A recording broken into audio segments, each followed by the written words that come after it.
All right, away we go. Well, I'd like to welcome Dr. Christopher Nelson. He's the Dean of Liberal Arts. One time, he was a faculty member for, how long were you a faculty member here for? 15 years. 15 years, excellent. So, which I had the pleasure of teaching alongside him in the years where STC let us team teach together. So that was, those were some good times. So I think this is going to be our third conversation since I've been doing this for the last couple of years. So it's always a pleasure to discuss these formative topics and to invite our students along to help them kind of put in the context of American history and see where we go with that. And so the topic that we're discussing today is AI in higher education, artificial intelligence in higher education.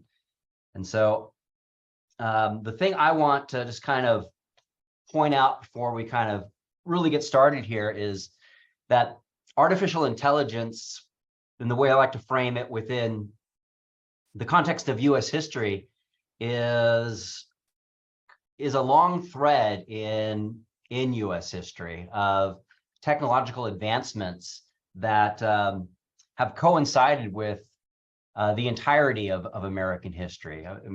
United States kind of began in the midst of the first Industrial Revolution. And then as the United States really institutionalized itself following the Civil War, we were ready for the Second Industrial Revolution.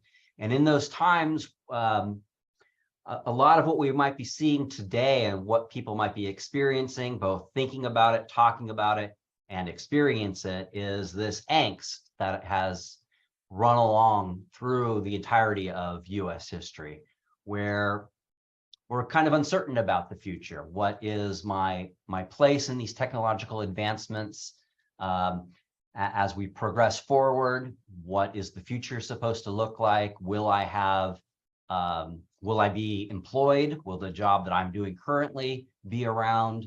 These kinds of things. This is a long conversation that has only accelerated generation after generation. And I think artificial intelligence and the launching of it in the last couple of years, as it's become capitalized, has accelerated that conversation quite a bit, to the point where we might be getting to a tipping point of transforming what it means to be, to get to the point of it, a human being within American civilization and in global civilization.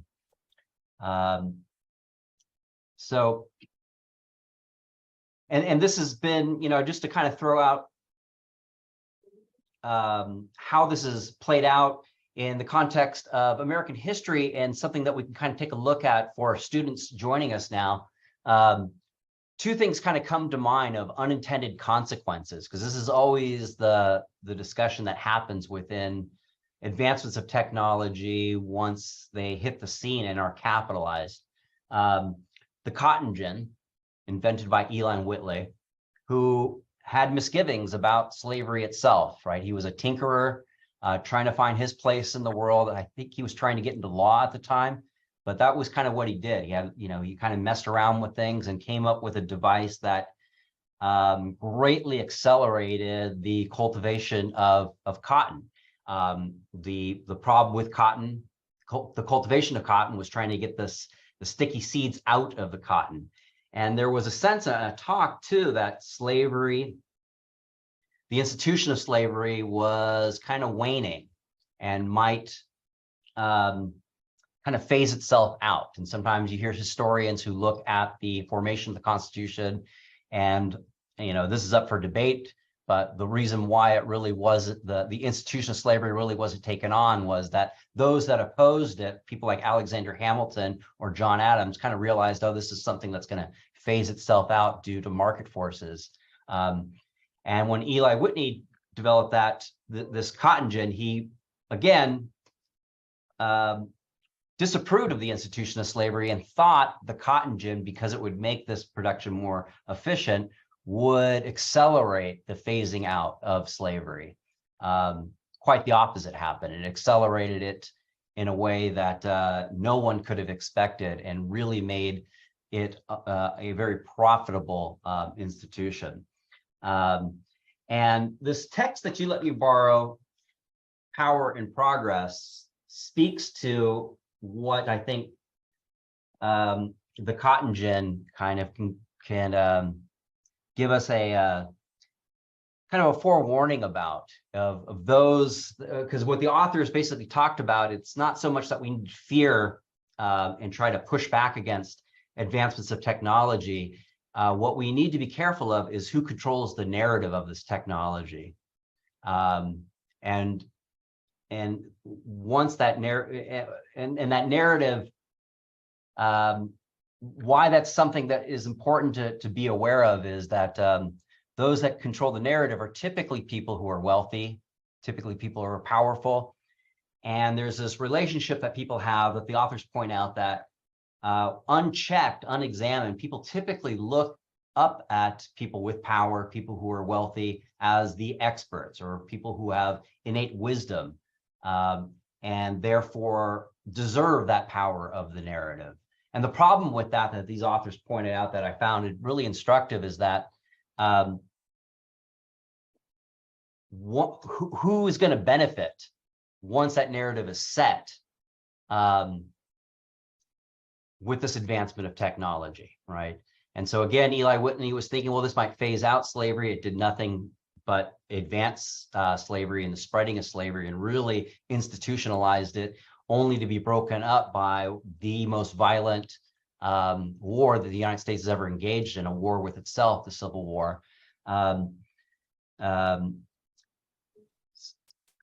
Who is it going to benefit? It benefited, obviously, the slave owners in this case, right?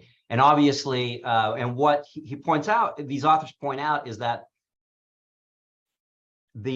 there's ways that people with power, people with wealth are able to control. People are able to control with outright violence or financial, economic control over people's lives. But the most powerful way of controlling is through the power of persuasion, right? And this idea that if you could persuade people to kind of buy into this idea that benefiting the wealthy, benefiting the powerful through this new technology is the way to go, and people begin to buy into that, the question comes is, how is this technology really going to benefit individuals within society and society as a whole?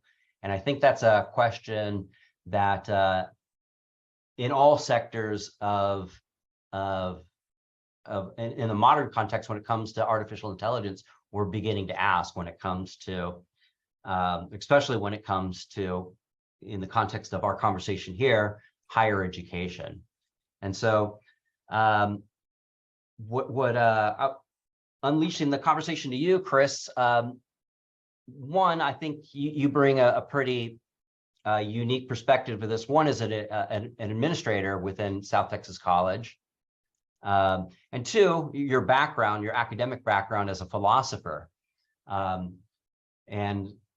how those two might be intertwined. Those hats that you wear might be intertwined in your observations, your concerns, your hopes for AI when it comes to higher education.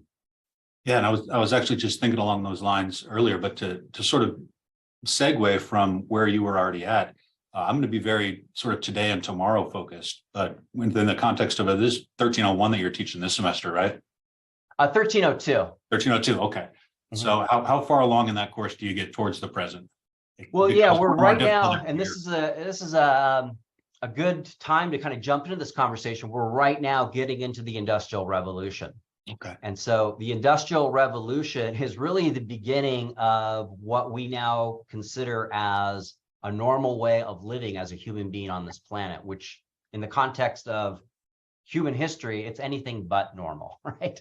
The idea of mass production, of mass consumption, of mass transportation and communication is those processes that we're looking at that are beginning in the 1860s, 1870s, following the Civil War. Those processes were just put in place, and those questions were coming up about, well, who's going to really benefit from these machines that are being developed, that we saw with that, again, going back to Eli Whitley, these interchangeable parts that you could upscale into factories, mass produce products like textiles, steel mills. Who's going to benefit from that, right? And there was talk at this time that, well, this could be a way of distributing wealth to where all of society benefits. When in reality, without even probably studying US history, we all kind of realize that the very few benefited, right? The Rockefellers, the Andrew Carnegies benefited from this advancement of technology that we saw with the Industrial Revolution at the expense of millions of workers who not only were being exploited, but really lost a way of life that gave them definition of who they were as humans, right? What we saw with the Industrial Revolution was the loss of the artisan, the loss of somebody who could take pride in what they do, right? And so somebody might have been a carpenter and been the person who specialized in creating furniture, right, that you would go to within your community. Well, with mass production, with the rise of factories, those specialties, those skills that you would have learned as a child growing up, maybe observing your father or your uncle, became obsolete, right? Why would anybody spend so much money on something that was specialized when you could buy it for cheap? And we've continued to see that process develop, right? We've seen this with these huge box stores that have developed through time. That, again, those processes of the Walmarts, of the Amazons with the .coms, that all begins in the context of American history in the time period that we're studying right now for the students that are joining us in US history with the Industrial Revolution. Yeah, so for any of the students who are joining us who happen to be, I guess, under 30, certainly under 25, they should probably understand, at least on some level, that they're living in a significant moment of history right now. That you and I both know that we'll encounter folks, young adults and kids from this generation who are just sort of dumbfounded that we actually lived in a time, we were alive, we existed, we functioned before there were cell phones, before there was the internet. But it's just sort of difficult to put context to that kind of frame of reference for somebody who's lived with this technology when it's become so ubiquitous. And I think this generation's next generation is going to look back at this moment and say, wow, that you guys lived through the wide scale release and advent of generative AI. Yeah. The way I let people like my son know, or just students know about what it was like before the internet and cell phones, there's all sorts of things you could say about it, but to kind of reduce it down to a lived experience of, well, when you couldn't get a hold of somebody back then, you couldn't get a hold of them. Yeah. So, yeah, but to pick up on what you said, I am really of two minds on this, and they don't always cohabitate happily. And I think you and I have discussed both of these threads independently at times. But yeah, my background's in philosophy. I have a PhD in philosophy. I taught philosophy here for 15 years. And artificial intelligence was always one of my I wouldn't call it an area of specialization, but it was one of my side interests. I love the philosophical questions that this idea raises, ethical questions about what is right and wrong, what is good. How should we behave? Epistemological questions about the nature of truth and falsity and how do we know anything? Metaphysical questions about the nature of reality. What are we anyways? And the very phrase itself, artificial intelligence, immediately raises a host of interesting questions. What do we mean by intelligence? I mean, already with Aristotle, he's identified at least 5 things that might fit that definition. And then on the other hand, what do we mean by artificial as opposed to natural? And the old saw that we go back to problematize that is, the anthills, beehives, beaver dams, are those natural or artificial? And that distinction starts to get a little fuzzy. So even before we can talk about artificial intelligence, there's already some problematic concepts that we have to unpack. So for a philosopher, that's just the sort of stuff we love to try and tackle, these impossible conundrums. The other hat, as you've noted, that I wear is an administrative hat. I serve as the dean for our division, the Division of Liberal Arts, which means I'm largely responsible for what happens in all the departments in my division, including departments like history, yours, departments like English, departments like philosophy, where a lot of writing goes on. And I know, just as a less theoretical and more practical matter, generative AI, the genie is out of the bottle, the toothpaste is out of the tube. We've got multiple companies developing multiple iterations of this. New ones are coming out with increasing frequency. And it's not as if generative AI is brand spanking new. It's been around for a while, and it's really sort of an extension of a long evolution of this kind of technology. Things like spell checkers, grammar checkers, autocomplete. But what's different now is it's been released on a wide scale. And when this ChatGPT, I think, was the first one to go this route. And the argument, of course, was something akin to the old kicking off the internet. Let's democratize this technology, give everybody access to it. And we in higher ed immediately realized, okay, we can be excited or terrified, and there's probably cause for being both at the same time, because students and faculty are both and I could say this with certainty, they're going to use it and misuse it, because nobody knows exactly how to use it, and it lends itself to certain immediate and easy and recognizable forms of misuse. So on the one hand, as a philosopher, I'm excited and I want to hit play and see what happens with all of this and entertain the questions that are raised by the questions that are raised. But as an administrator who's responsible for something like the integrity of the teaching and learning experience, I'm kind of anxious and up at nights wondering about how to try to handle this unhandleable thing right now. Excellent. Yeah, I think just to back up a little bit, because I think this is important, this qualifier to intelligence, artificial intelligence. Yeah. What did Aristotle say about intelligence? You said that there was 5 components to it. No, not 5 components, but 5. And he didn't use the word intelligent, but that's sort of the generic term that we use for, I don't know, thinking ability or thinking well. He called them the excellences or the virtues of thought. And yeah, he identified 5 kinds of things. If somebody is a good thinker, they might be good in a technical sense. That is, they know how to make things, how to get things done.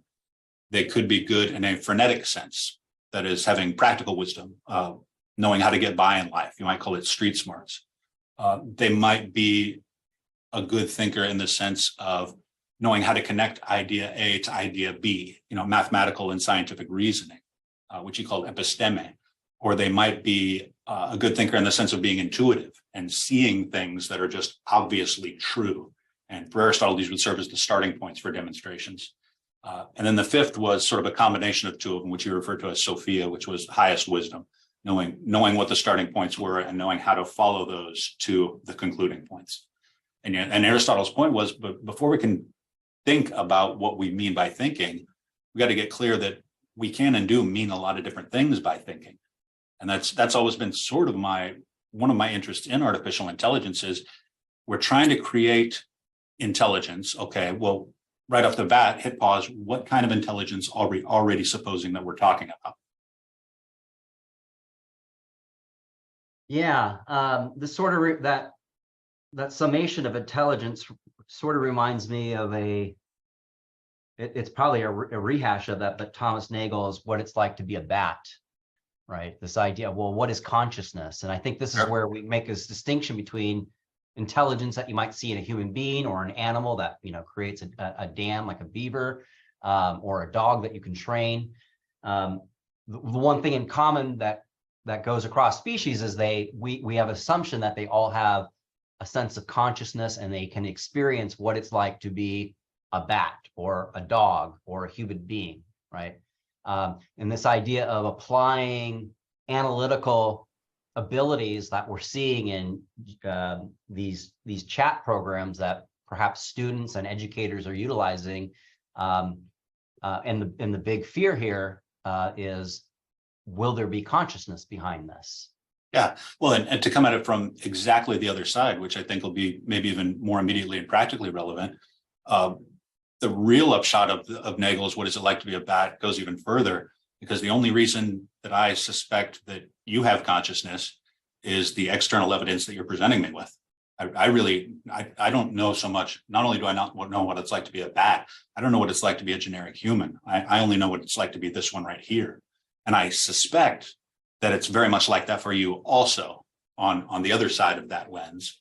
But in terms of teaching and learning, and this was one of the early holes I poked in some of the early assessment arguments, that what we're looking for in trying to assess student learning is we're looking for evidence of learning behaviors or learning activities going on. That's what we're supposed to see in the classroom. I don't think we've ever gotten to that, because you can't peer inside your students' heads and say, they've got this idea, then they got this idea, now they connected to mine. I can see that happening.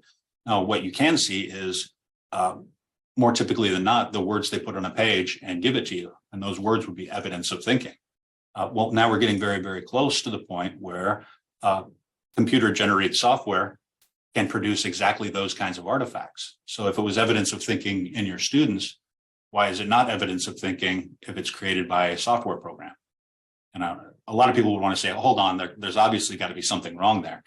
I'm inclined to agree, but I'm hard pressed to point out what it is. Yeah. If an essay is evidence of some thinking going on behind the essay, well, give me a few seconds and I can crank out an essay for you that wasn't written by anything human. Yeah, I think that gets to the anxiety that many educators are beginning to grapple with, to one degree or another. Is how, and this has been, and ever since I've been in this business, is how do I know this is actually coming from it with Google and students just copying and pasting, right? And now it's just become accelerated because you can, if I throw them a prompt, discuss the reasons for the Civil War, the factors behind what started the Civil War. You can take that prompt, put it in AI, and it will give you an itemized list. And it will be analytical thinking that's traditionally educators have been employing their students to demonstrate through writing, right? Does that mean that writing is obsolete? One of the concerns, I think, that you and I shared a podcast episode from the Emerald, and the podcast host's he had a lot of concerns, but one of his main concerns was that the embodiment of learning, of developing a skill, I think is why a lot of people go into education. All right, there's a process to it. It's an enriching process, and it's not just for the individual, but there's this idea that this can add to a more functional, progressive society. That if people have that experience, whatever it is, and this could be applied to anything that you might embody, right? It could be embodied into academics, playing a musical instrument, learning martial arts, right? There is a virtue in that is ineffable. It's something you can't even quantify to a large extent. With the advancement of easy access to AI technology in higher education for students, what might that mean? And in many ways, in the context of that episode that we're listening to, he was looking at it from the context of animism and the idea of magic, which was real interesting in that idea of, are we dealing with this type of magic that we need to be really careful of? And in the past,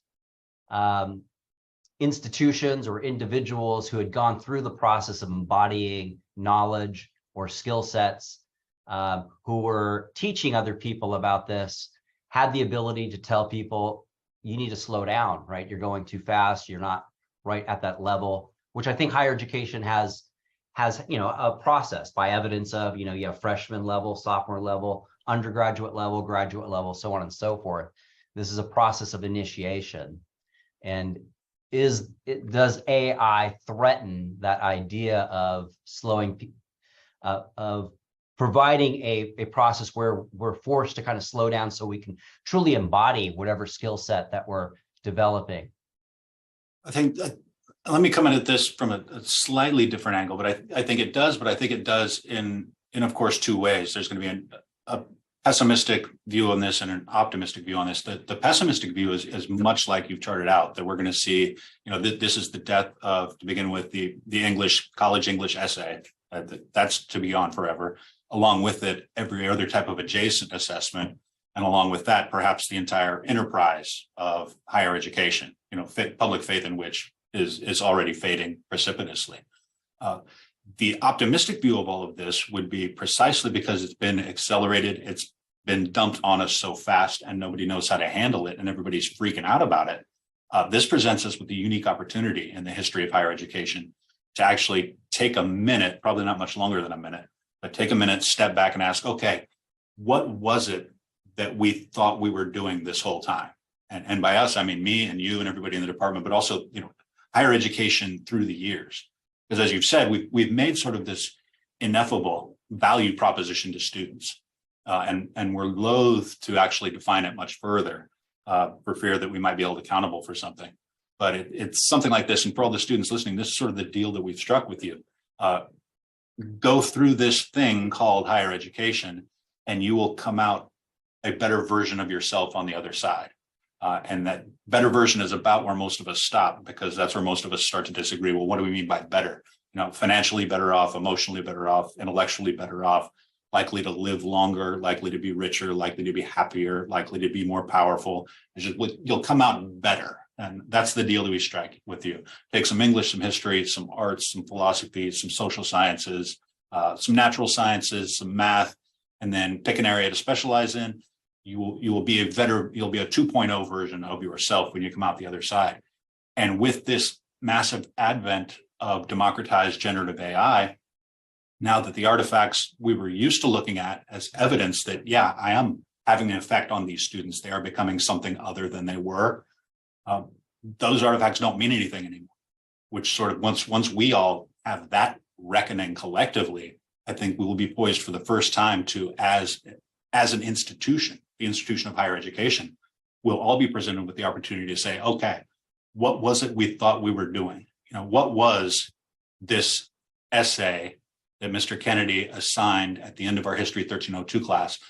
What was that essay supposed to be evidence of my having actually gone through and done? And for the first time, and as long as I think anybody can remember, that's a live question now. And I'm trying to be optimistic about the fact that we're being forced to have it. Yeah, I share that optimism with you too. It is something that I've always been aware of and have tried to employ with my curriculum because this is not, again, this isn't new. It's just been accelerated, that students have had access to information that they could easily grab, that, through the misuse of it, simply copy paste, deliver it in a paper. There you go. Hopefully they don't catch me and I get the grade, right? Well, with that knowledge, which goes back ever since since I've been teaching, I have tried sometimes in vain, but in other ways quite successfully tried to create a unique curriculum that, here is something that you can engage with. It is quite specific. This prompt is specific to the content here. And it's not something that you need to go out to other sources unless we're engaging in a research paper. If we are doing that, then there are certain criteria that you need to demonstrate. But if we're just going over, especially in a course like I teach, these are survey courses where you're just being introduced to this material. Creating a very specified curriculum that is unique to the instructor who's gone through the process of obtaining a degree and has been credentialed in a way where they can engage with students going through higher education, I think is something that a lot of educators have been grappling with. That, again, sharing your optimism, once again, we're kind of forced to and hopefully excited to go, okay, this is out there. What are we actually doing with this? And one of the exciting things about being in education is there's always the ability to renew what you're doing, right? It's not a profession where you're kind of locked in and going, I have to do the same thing day in, day out, year after year. You could always kind of renew your curriculum and approach it, especially in times like this when we're faced with this new technology that forces us to deal with these kind of questions. Yeah, I agree, but then the cynical realist in me wants to immediately append you're one of the faculty who I think is swimming against the stream writ large in this sense, that makes it difficult to address our students, especially students of this generation, who in ages past, and you could probably relate to this, you didn't cheat on an assignment because it was wrong. You know, the teacher gave you an assignment, you're going to do the assignment so you could get the grade. It was still largely transactional. Now I think we're almost to the point where students would be practically justified in asking in a very sincere way, but yeah, why do I need to write the essay? If we're engaged in a transaction, I need to perform certain tasks for you. I need to deliver you certain things so that you'll give me a grade. You made up the rules that said having somebody else write the essay for me and me turning in it is wrong. But why?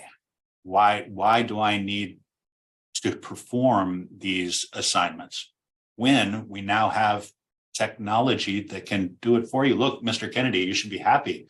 We can all generate perfectly coherent, grammatically correct, not very interesting, but palatable essays for you. And it's the essays you want, right? You like grading these things? And I think that there's always probably been, you know, devil's advocates and the snarky little asses like me who've asked that kind of question before in their educational career. But I think we're getting to the point where it can almost be asked honestly by students. You know, do I need to learn my times tables? Calculators cost what, $1.50? How much time should I spend in memorizing my times 10s, times 11s, times 12s? I could just have a calculator and free my mind up to do other things.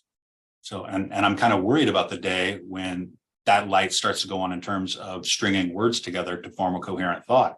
Why do I need to exercise or practice or even develop that skill, that ability, if I've got free technology that will do it for me? Yeah, again, my answer to that would be that, well, just plugging in a prompt to a generative AI tool is not embodiment of knowledge. You're not going through the process of it. And there's value to that. And that value is up for discussion. It's going to be different for everybody else, but there is a inherent value in engaging with material, grappling with it, and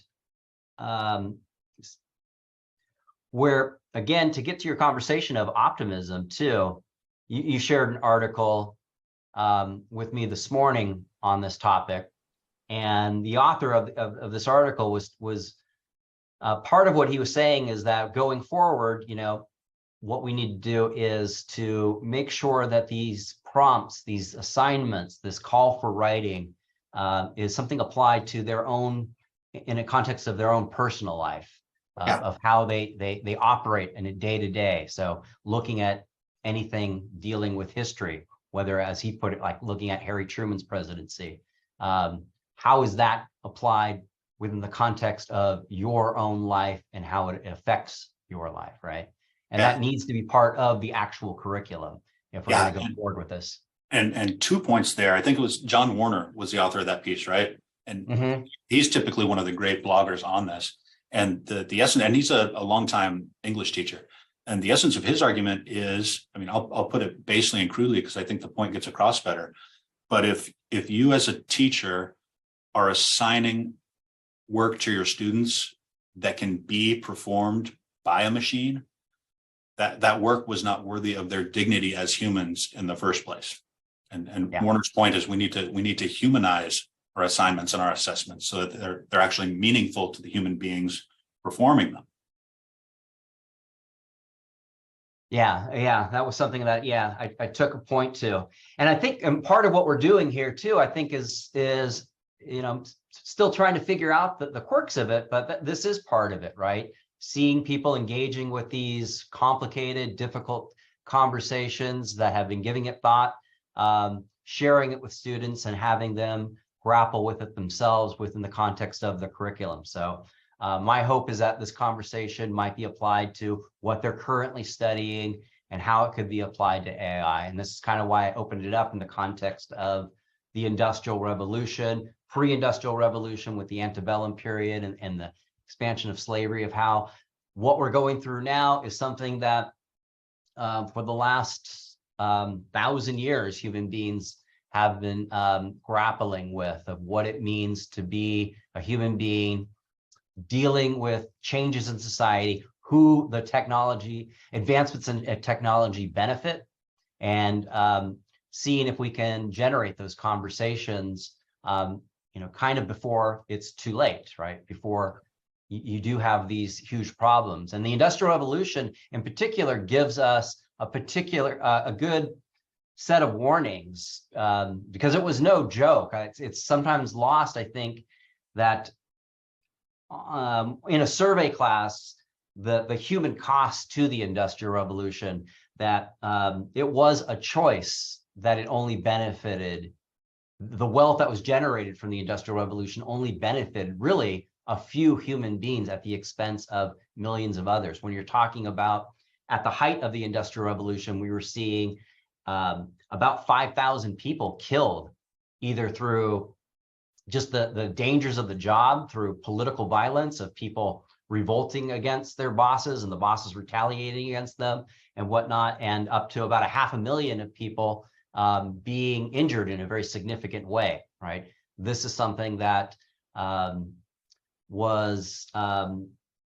hit people real quick too. I mean, this is something where you saw the rise of urban cities where there was no ability to even plan for that, and lack of sanitation and the crime that ensued as a result of that. These are conversations that were had back in the 1860s. One particular philosopher, I know you're not a huge fan of him, but Henry David Thoreau was sort of a warning of, okay, we're moving into this accelerated pace of time. He was writing just as the Industrial Revolution was about to embark. And he was looking at this and going, well, what does it mean to be a human being that's tied to a clock, that's tied to just trying to make money for the sake of making money, acquiring material goods for the sake of acquiring material goods, only to grow old and die and really have nothing of substance, that you lived a deliberate life in the process of doing that. Yeah, well, it's the fear of being enslaved by the very tools we create, no? Yeah, that's the great fear. I think the lesson that the Industrial Revolution kind of can give us in this very enticing tool that is just that is launched in front of us. Wow, I can, if I'm a student, I'm thinking I could just plug in the prompt and I get the answer. Well, what is this going to mean going forward for employment, for human relations, of what it means to interact with other people, if all of the thinking, the embodiment of knowledge and skills is offshored to this technology that we're all now forced to grapple with. Yeah, and I think I don't know if this will hold long term. There are certain, nightmare dystopian stories that play out of this one potentially. But I think in the short term, the worry about having your job replaced by AI is probably premature. You're not going to be replaced by AI. You're going to be replaced by somebody who knows how to use AI. I think that's going to be the first wave of what this revolution means on the ground for us regular folk. Yeah, and then again, the question is who benefits from this? Where is this going? And what class of people are going to benefit, and who is not going to benefit, and what will that mean?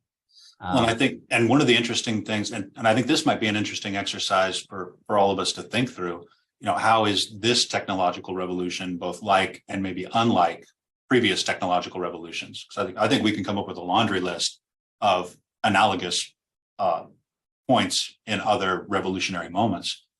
But this one strikes me as maybe different.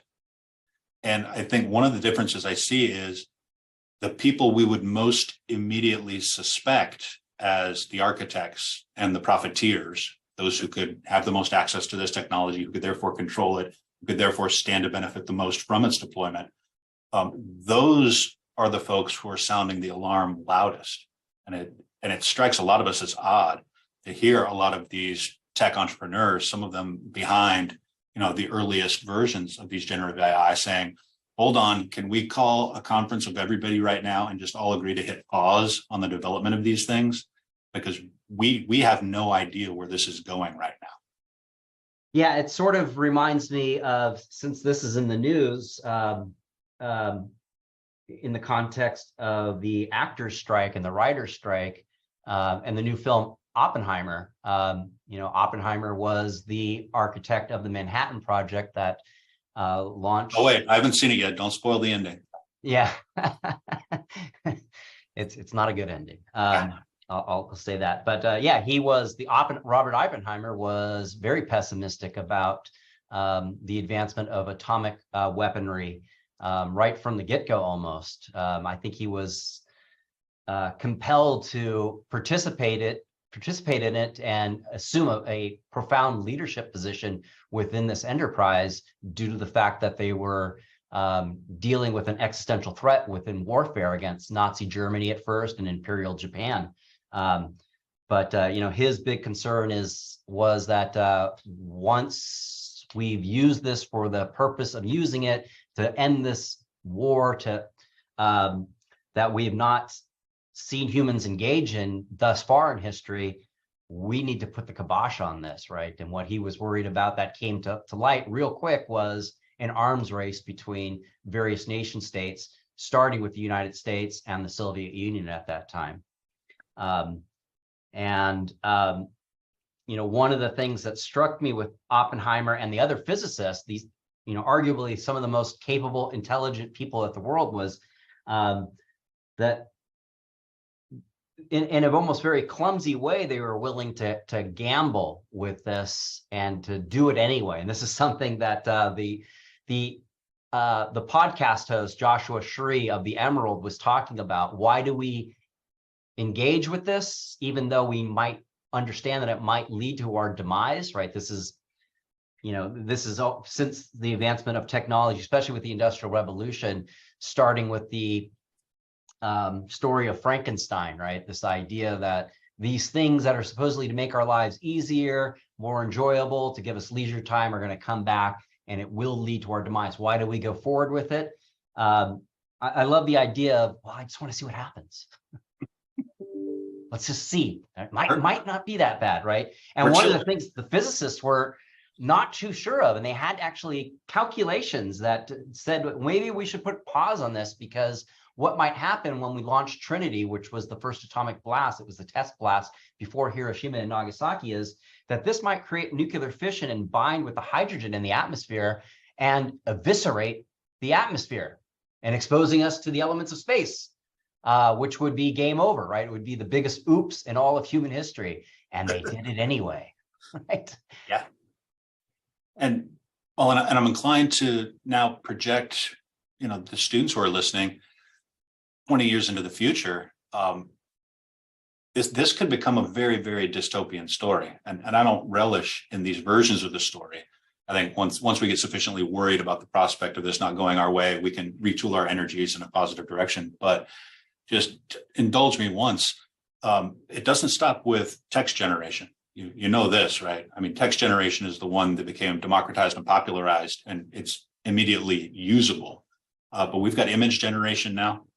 They've released fully functional audio generation, and we've had video generation.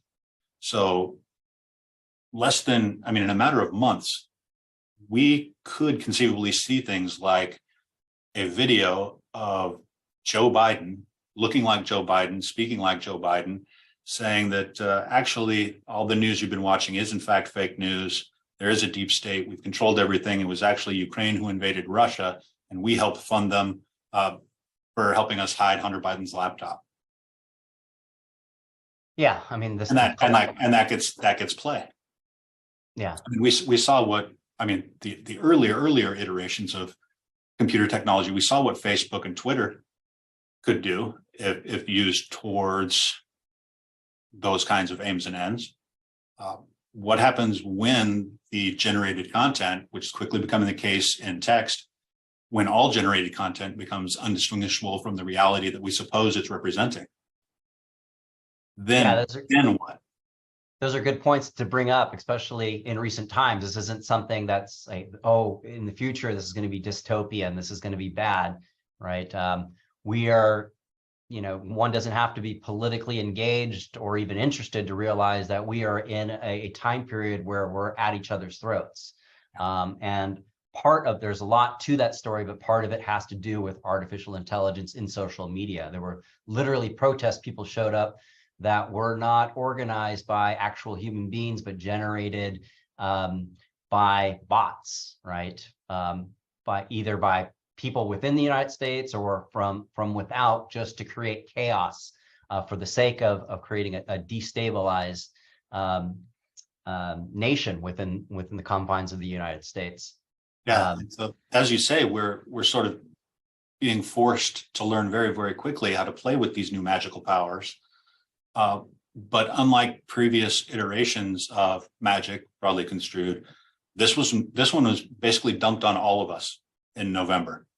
Like, here you go. It wasn't handed by God to a couple of priests or figured out in some cave by a raving lunatic. This was delivered playable out of the box to, 1 billion plus people. Yeah, without the ability. And there's no training manual for this. Yeah, without any checks, without any, because you're unfamiliar with the technology, it's like, oh, well, I can't really engage with it because I don't know how. But nobody really has to have any knowledge. You just, as long as you know how to engage with text and type or copy and paste, there you go. One of the things too that is part of this present dystopia that we need to really consider is part of the actor strike. One of the conditions that they're trying to fight against the executives is that the executives want to take a picture of somebody's likeness, and you get paid for a day's work, which isn't very much. There's this idea that actors are all making millions and millions of dollars when a majority of them are kind of working stiffs that are just trying to pay the bills. It's only a handful that are making those millions of dollars. But once they have their likeness, they can use that without any need to compensate that person that they took that likeness and use them in background footage, perhaps as the main protagonist for films, and no compensation at all. And there's a tendency for us to look at Hollywood and go, those are just the elites, but this is something that could easily be used in many ways that, again, who is this technology going to benefit? Which I think is largely still an open question. And one of the scarier things is to bring it both close to home and closer to this dystopian future, that we need to be very careful, folks like you and I, figuring out ways to spot and detect the use of generative AI, because the developers are listening to everybody. And we're saying, okay, I know that my students submitted this. I know it's not their work because of thus and so. It's obviously computer generated. The developers hear that and say, okay, that's a bug we need to work out. They could distinguish it from human generated text. So we're not there yet. So in trying to suss out what makes generated AI, we're equally complicit in feeding the developers with ideas on how to improve it. So now what? Yeah. Yeah. Which I guess is inevitable in that. Professor, should we ask? Oh, yeah, definitely. Yeah, good segue. So, yeah, we've been talking and going over some of these issues, but yeah, students, if you have any questions that you'd like to present to Dr. Nelson or myself, please do. You can turn on your mic or get us into chat. Yeah, and I think we've already got one from Joshua. We can just read it, or he can unmute and ask it if he'd like. Yeah, Professor, should we ask now? If so, here's a question. Would you encourage a student to use AI like ChatGPT to start learning or kickstart an essay? Maybe we can. Yeah, this is, maybe we can be upfront about it. Please don't fail me for asking. Well, it's too late now, Josue. Gotcha. Yeah. So I'm gonna make note. No, of course, this is something that a lot of colleagues and myself have had conversations that absolutely this could be a way to get actually students to engage with the material even more so. Primarily in history, a lot of the narrative history, what the historians who write these textbooks, who write these monographs, what they use are primary documents. And it's been a challenge. It's always a challenge to get students engaged with primary documents. But I think AI gives us the opportunity to go, okay, here's the prompt, engage with ChatGPT. Now see how the primary documents here they are. How does that fortify what this generative artificial intelligence came up with? How does that fortify some of these primary documents? And for students wondering what a primary document is,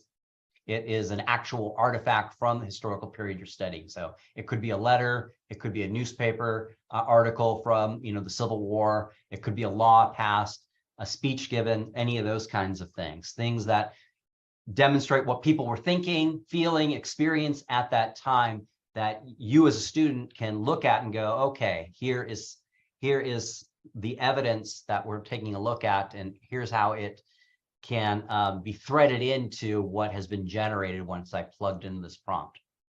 That's one avenue that I've seen being discussed. Yeah, and I think that's the important qualification, is the one avenue, because this is an excellent and a wicked question, because we don't have anything like an institutional policy on the use of generative AI. And I would just as soon leave it to my faculty, but I know my faculty, a lot of them need guidance on this. So the only advice I could give in honesty to that question, should we or shouldn't we use it to start us along work on an assignment, is, work with your faculty members. Some faculty will say, never ever touch it. Other faculty will say, use it for this purpose and this purpose only. Other faculty might just say, hey, go dive in and see what kind of fun we can have. And at this point, it's going to vary wildly by faculty. Yeah, especially in these kind of frontier times with it. Yeah, Lewis, did you have a question? You're raising your hand. You could type it in the chat or turn on your mic. Mr. Kennedy, yes. Actually, I just knew about ChatGPT this year, and some college told me that there's an app that is called ChatGPT, and he told me that actually he was a student teacher assistant who told me, all right, rely on ChatGPT in order for you to encourage in some learning objectives, right? But everything was starting in this year up to today, right?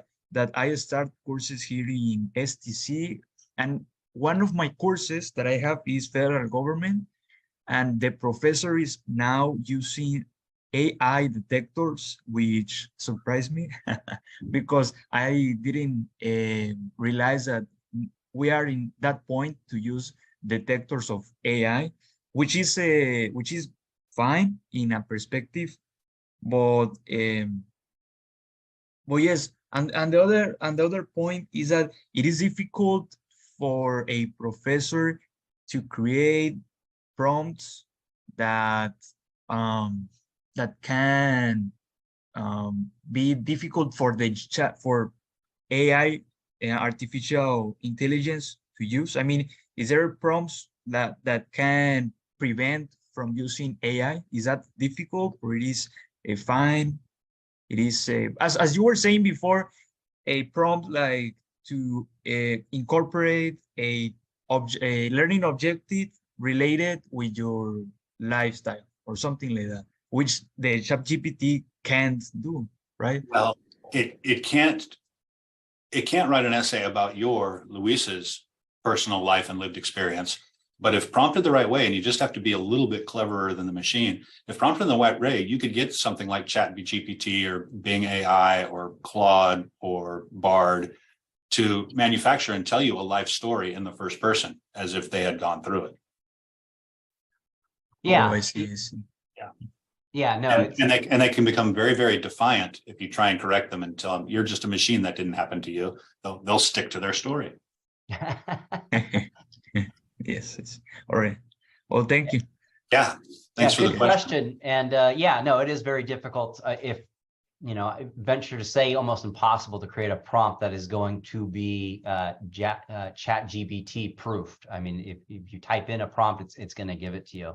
Again, this is why I think it's important for educators to really look at what they're delivering as far as content to their students and put it in a way that it's unique within that content. It's not a foolproof way of getting around this, and eventually it probably will all come to naught anyway. But it's I think important for educators to be engaged rather than just grabbing from the publishers and saying, here's some curriculum, here's some questions you need to ask or you can ask that are canned, and deliver them out. If educators are going to be doing that, then then yes, we are kind of running a full errands in here and asking students to engage in writing, analytical thinking on content that comes from history or English or sociology or literature or whatever the case may be. Yeah, and I think that's a perfect segue to, I think it's Lisa's question in the chat. She's asking how this is going to affect future learners. Are we going to rely solely on AI? And I think that is the question of the moment. And so philosophers like to do this. Let's cast it in terms of extremes. On one end, the extreme answer could be, it's not going to change or affect future learners at all. It's a passing fad. Nobody's going to use it. It'll pretty soon disappear. Probably not very likely, but at least we know there's where that fence is. The other extreme would be everybody's going to use it for everything, which I think is where this question was leaning. And certainly, Sean, when you were talking, where I think your mind was headed, that we're not, dystopianly thinking, we're not many moments from a day when, okay, teachers will generate text, generate assignments using generative AI. They'll generate rubrics for grading the assignments, have a machine grade them, and provide qualitative feedback to the student. Why not just have the students use the same technology to commit this, to submit the assignment? We'll just have machines talking to each other, and we can all just hang out on the beach all day. I think that's more likely than nobody using it, but that's the other fence. And the pragmatist in me wants to say we're somewhere between those fences in the future. We won't be relying on AI for everything, because I remain convinced that there's something peculiar about human intelligence that could never be fully replicated by machine learning. More faith than anything I can demonstrate. But I think there's something, I don't know if I want to say special, but odd and weird about us as conscious beings that won't ever be fully captured by a logarithm or an algorithm. What that is, how we can suss it out, and how we begin to educate that part of us is the question for tomorrow. And by tomorrow, I mean literally tomorrow, not tomorrow in some indefinite future. So thanks for that, Talisa. Yeah, meaning it's a question that we need to be asking ourselves almost every day when we wake up. Yeah. And it's the old question, as old as philosophy. What does it mean to be human? What is the meaning of living as a human being? Yeah, and to kind of to go into the optimistic tone about generative AI, these are questions I think that we have largely forgotten with modern conveniences to ask ourselves. That AI, ironically enough, has said it's time to start asking this question. Eduardo has a question. Should there be a change in the educational system to avoid using artificial intelligence, or would it be a good idea to use it? I can give, and I might catch flack for this in certain quarters, but I can give what I think is an easy and non-arguable answer to this question. There's no point in avoiding it. I think it has to be used. One of the early responses, and I think we still have some school districts around the country trying to do this, is let's just ban generative AI systems. One, bans never work on anything. If anything, you induce a forbidden fruit problem. But more importantly, this has been released upon the world, and it's a technology that people and companies and corporations and institutions are going to be increasingly relying on for various functions. If we're not at least preparing the next generation to be playing with AI, we're doing them a disservice. So no, I think there should be a change in the education system, yes, but not to avoid using artificial intelligence. I think it's impractical on the one hand, and it does a disservice to our learners who are going to have to live in an AI inhabited world very, very soon. Yeah, I I remember a time before the internet was mainstream that there were school districts and educators saying, we will not use the internet, and that was, it seemed such a quaint little conversation to have when we look at how education has been transformed by the internet in the last 20 years. Next question here is, how will the next generation benefit from depending on artificial intelligence? And there's probably a myriad of specific answers to this. A lot of them we don't know because we haven't thought of them yet. But I think the generic answer is, and again, wearing my optimist hat, the generic optimist answer would be, and I think we hear this promise with every new technology, it's going to take over some of the more mundane, machinable, automatable tasks to free up human time for cooler and more important stuff. Yeah, and that impels us really to have that conversation on an individual basis, on a societal basis, a political basis, to really ask who's going to benefit from this. One of the things that the authors of this book, again, this weapon that you let me take a look at, it's that when it only benefits a few, it really gets to the heart of one of the virtues I think we all try to at least claim that we value very much: democracy within the United States. And one of the virtues of democracy, it puts a check on everybody, especially the powerful. And why is that important? Well, you're only living your lived experience within the confines of your body, within your mind, right?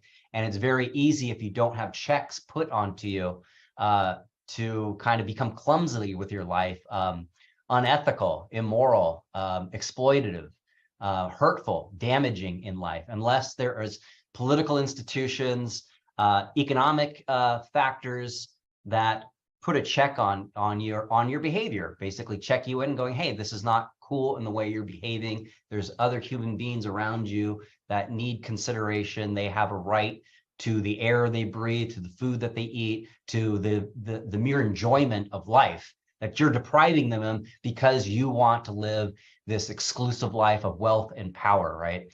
And this is why it's real important for us to have these conversations now and always about who benefits from advancements in technology.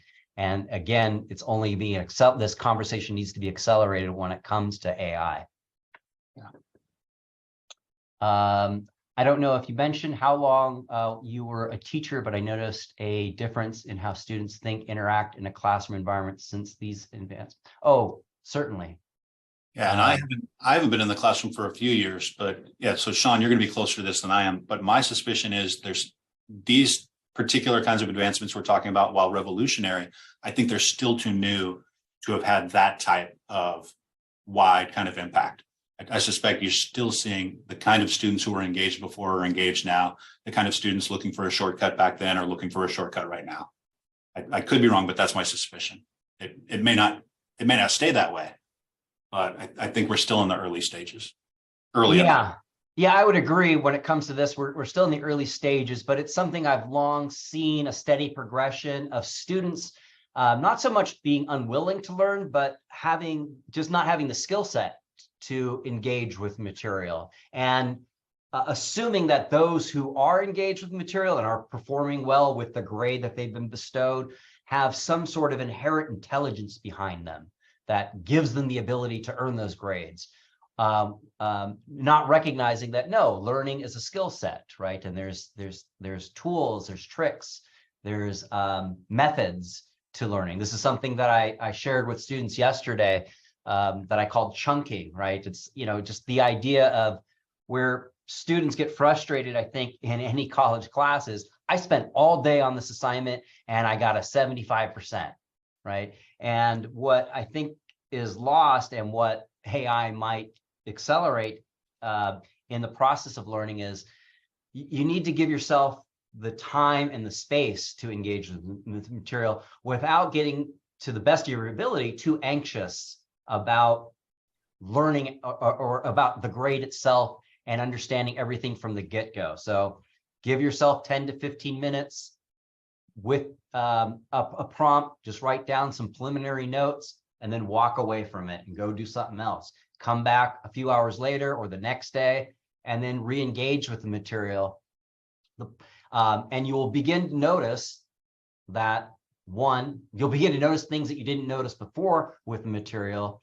And two, you'll begin to go through the process of having a deeper understanding of what, if you're engaging with a prompt, what the prompt is asking you to kind of look at as far as the evidence is concerned from the content itself, in developing a response to that prompt. And I think what technology, going back to the advent of the internet and the advancements in search engines and now AI, has diminished that ability for us to even understand that learning is not an inherent aspect of intelligence. It's something that you can acquire, just like learning to play a musical instrument, playing a sport, engaging in anything that requires kind of knowing that just the basic fundamentals of what it means to engage in that avenue.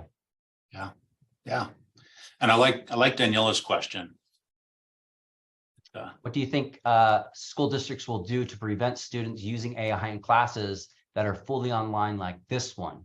I think she should probably italicize and underline like this one. Yeah, it raises a good point. And again, it's going to vary. And in all my readings and engagements with generative AI, because I've been trying to keep a pace with this conversation for the past 7 months, there's really 3 camps that people fall into. And I'm speaking primarily of faculty. Prevented with the advent of something like generative AI, the realization that this is available to our students. The first camp of faculty, they go into full-blown detection mode. Okay, students are going to be cheating like never before. We need to come up with ways of catching them and detecting cheating. That's one approach. And that's where, some school districts are trying to say, all right, rather than detect it, let's just outlaw it altogether. I think that's misguided. The second camp of folks, and I put John Warner in this camp, are the ones who say, okay, it's out there, it's going to be used, but let's create our learning environments and our assignments and our learning resources in such a way that students want to engage with them. So we de-incentivize outsourcing the work to an algorithm or a generative AI, make the assignment meaningful, and the student as a human being will actually engage with it and do it. So you've got the detectors who are trying to work against it. You've got the innovators who are trying to come up with ways of working around it. And then the third camp are folks who actually want to say, no, it's here. It's going to be a part of our universe. Let's start dealing with it now, meaning now in the classroom. So you'll have some faculty trying to catch students using it for cheating, other faculty trying to redesign assignments so that they're more engaging in a more old-fashioned, tradition of higher education sense. And then you're going to have faculty who say, no, let's actually bring this stuff into the classroom and redesign our assignments to incorporate generative AI in one way or another. So I think if faculty are already sort of independently marshaling themselves into those 3 camps, we're probably going to see, at least in the short term, institutions and systems and districts marshaling themselves into one or another of those camps. I mean, we've already got on record a number of districts and institutions falling in the first camp. We need to detect it, we need to stop it, we need to work against it. I don't think we've seen a coalition of institutions emerging in either the second or the third camp, but they're right around the corner. I was just in a webinar this morning with some 200 other educators from across the country, and these are the conversations we're starting to have as a collective right now.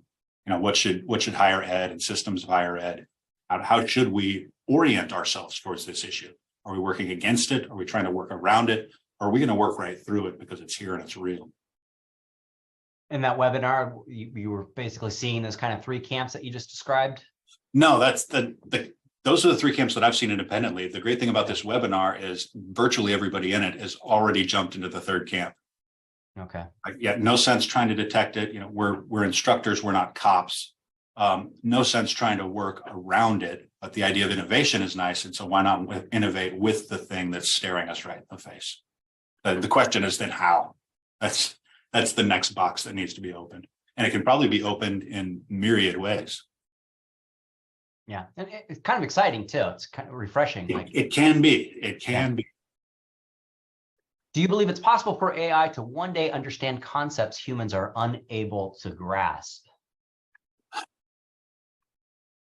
We could have a lot of fun with that question. I don't see any grounds for ruling it out as impossible. In fact, it might be easier for AI to understand concepts that humans are unable to grasp than it would be for AI to understand all the concepts that humans could grasp. I mean, there may be some concepts that are simply maybe mislabeled as concepts that are forever and theoretically out of our reach. And those might be the kinds of thinking, the kinds of thoughts, if we want to call them that could be generated by and privy to something like an advanced generative AI. So yeah, I believe it's certainly possible, but I guess the word I'd want to focus on is understand. You know, what do we want to mean by that word? I think, you know, certainly in its current state, and as far as we can imagine it into the future, AI is going to be very, very good at presenting evidence of understanding. But it still feels fishy to make that leap to, okay, here's evidence of understanding. There obviously must be some understanding going on behind it in the background, in some mind or some actual intelligence. Another word that we probably need to suss out a bit. But yeah, great question. If you haven't thought of it already, take an intro to philosophy class sometime. Absolutely. And ask that question on day one. You'll spend 15 weeks answering it. Because that's the big fear that you hear from some of these pessimistic techies that are behind AI, is that once AI becomes sentient, it's game over for the human species. You know, that's the far spectrum of this conversation. I don't want to say that's inevitable or anything like that, or that's the totality of the conversation. But yeah, that seems, the idea of something being sentient, transcended of a biological being, almost sounds impossible. But well, and I'll appeal to a comparison that I know you're fond of. You know, who got the dystopia right, Orwell or Huxley? Oh, I think we've got a similar analog here. The more immediate fear is not, oh my God, AI is going to become self-aware and create an army of AI-powered robots that are going to take over the world. You know, the Orwellian scenario. The more short-term nightmare is that we become so increasingly reliant on generative AI in its imperfect state that we start relying on it inappropriately. It is prone to what we're calling at the moment hallucinations. That is, when it will generate content that's, you know, factually incorrect, cite sources that don't actually exist, apply quotes that were never actually uttered, and it will become defiant that, you know, these things are actual and real. And if we too quickly and prematurely start to rely on our artificial intelligence as if it were an encyclopedia, we could get ourselves into a lot of trouble. We wouldn't need robots to come and destroy us. We could very well collapse in on ourselves. Yeah, I think something that was in the news recently is that there are projected solar flares that might be happening in the next year. That potentially could wipe out the entire satellite system. And so the big fear there isn't that, oh, that would suck that we wouldn't have the internet for a while. It's we've become so reliant on the internet for just basic functions. I mean, how many of us are able to get from point A to point B without typing in Google Maps? Exactly. Yeah. So and this was a worry that I articulated many, many years ago in a paper on logic that I was invited to give out at Sac State, actually. The nightmare that I'm worried about is not the machines becoming smarter than us. The nightmare I'm worried about is us becoming stupider than the machines. Yeah. And in the sense that we're just reliant on it and we forget, you know, how to do it. And this is an age-old conversation that goes back to the first invention, the development of fire, right? This is a skill that pre-civilization human beings knew how to do. I don't know if anyone has ever attempted to try to start a fire from scratch. I did when I was much younger and came to the realization that it is incredibly difficult to start a fire from scratch, right? And that is just the most basic of technological advancements that human beings were able to grasp in their really the impetus behind technological advancements is, this is a big scary world. I don't know how to survive in it. I'm a weak, vulnerable animal. We need to think about ways of protecting ourselves from this big, scary world that we live in. I think that's a lot of what's behind these advancements that go into it. Let's see, where do you believe? Okay, and like you mentioned previously, the ability to innovate and feel emotionally, it's what makes us human. It's impossible for AI to improve to that point to understand the human mind and imitate it genuinely instead of following codes and commands. Yeah, good question. I like the question, and it's going to cut deeply in both directions. Because on the one hand, I think, yes, this is the trajectory we've set ourselves on. Whatever we want to mean by intelligence, what we're essentially engaged in is kind of a Dr. Frankenstein moment. We're trying to replicate the miracle of ourselves. You know, we, the intelligent thinking beings, let's see if we can, we're just stuff, you know, brain stuff. Can we create a machine version of that that can do all the stuff that we do? And yeah, once we get past intelligence, you know, expressions of emotion would obviously be the next thing on our checklist. But then in the other direction, I've got to wonder, what do we mean when we say imitate genuinely? And can something be a genuine imitation? Or are those two concepts always going to be in tension with each other? And then we get to the question of, okay, once again, I'm trapped inside my own head, king of my own skull-sized kingdom. I have to suppose that you have emotions like I do, but that's based on outward evidence that I can glean from interacting with you. So what would it mean to draw those same inferences about interacting with an artificial intelligence? You know, at what point would we be compelled to say, you know what? In talking with this machine, it is presenting me every bit as compelling evidence as sitting here talking with Sean does, that there's some emotion going on there. Why don't I think that's there? And as a philosopher, I want to preserve the space for that question as an open question. And as a human being, I honestly think it's an open question. Yeah. What that gets to, what that question gets to the heart to, is the human condition. With both of our academic disciplines, I think are generated from the human condition, both philosophy and history. You know, what is the human condition? I think what predicates the human condition, that where we get to this question, I'm really glad you use that word genuinely. I think what predicates the human condition is our own mortality. All right, we are going to die, right? And everyone we love is going to die. We're going to lose it all. And that is kind of what's genuine in the experience of what it means to be human, especially when you kind of begin to realize that as you're becoming a teenager, early adult, and as you progress through life, you begin to realize that what it really means to be alive. And the prospect of a machine embodying that experience seems outside the realm of what it means to be genuine when it comes to these kinds of things about the human experience. That's not bad. That's not bad. I'll give you an honorary doctorate in philosophy just for that one. All right. I'll come by and get it real quick then. All right. I think the education is outdated and has not been matched with our current technology discoveries. Also, there is a lot of old requirements that now doesn't make sense to continue learning. How can we use technology to better develop our brains without negatively affecting our brains in evolution? That's the question we're dealing with. Yeah, no, and I would submit, and I think this was part of the consensus that we came to in that early webinar this morning, that's the question that every institution of higher education should be asking right now at this moment. And I don't know if it's the irony of it or just the tragic sadness of it, is that it took something like an existential threat to the institution of higher education in the form of generative AI to get us all to realize collectively, oh yeah, maybe we should ask what it is we're up to and why we haven't updated our business model in 300 years. Yeah, which makes it exciting, right?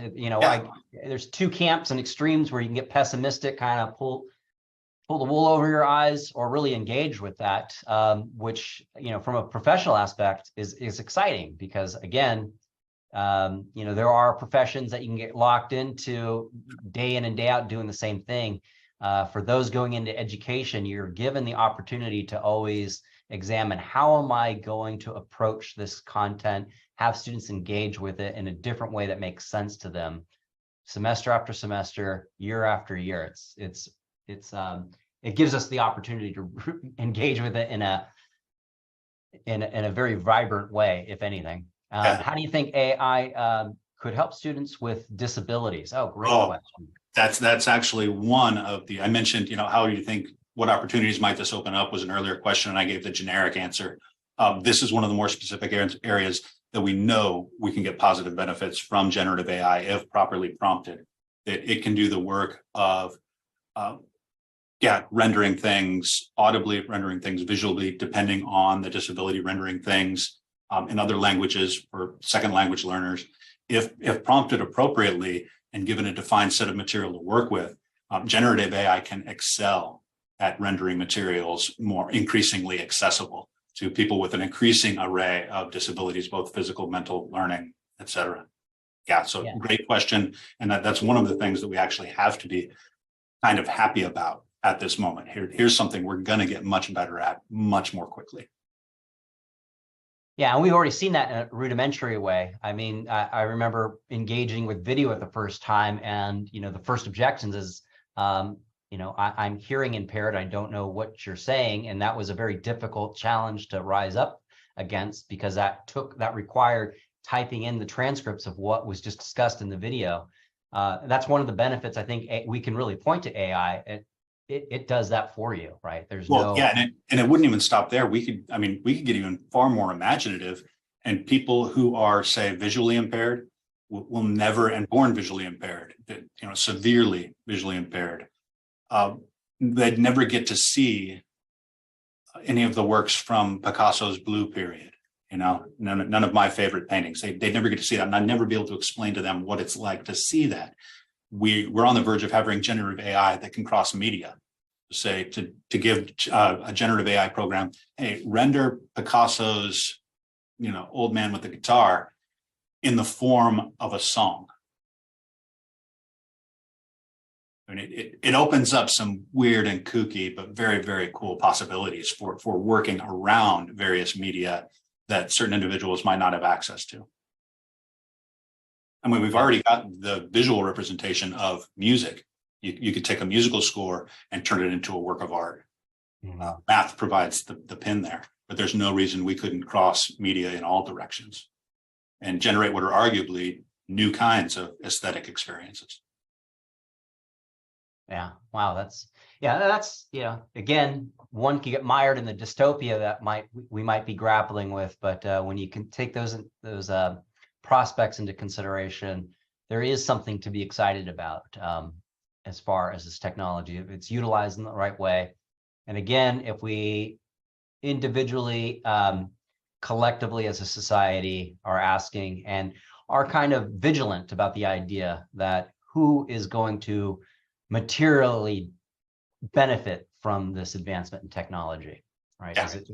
Are we gonna follow the old story of civilization where those at the very top that were early adopters or were born into wealth and power, are they the only ones that are going to benefit from this?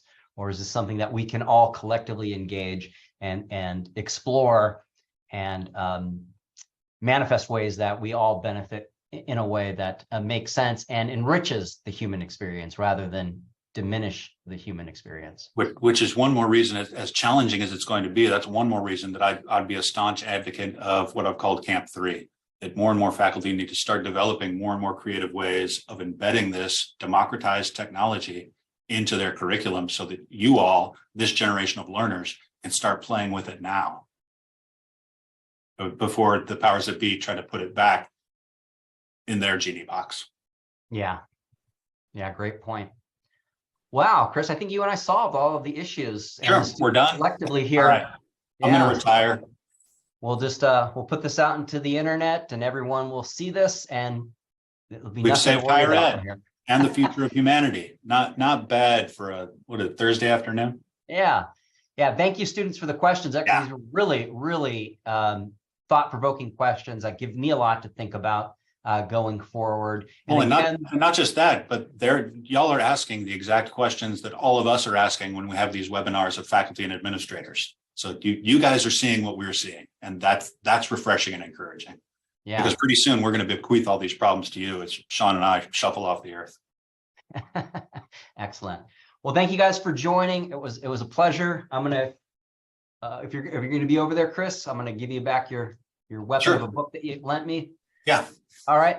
Take care, everybody, and I'll get this posted by sometime tomorrow if you want to review it, and for people that weren't able to obviously see it in its entirety as we spoke today. Anyway, you guys take care, and I'll talk with you everybody later. Thanks, everybody, and thanks for having me, Sean. Mhm.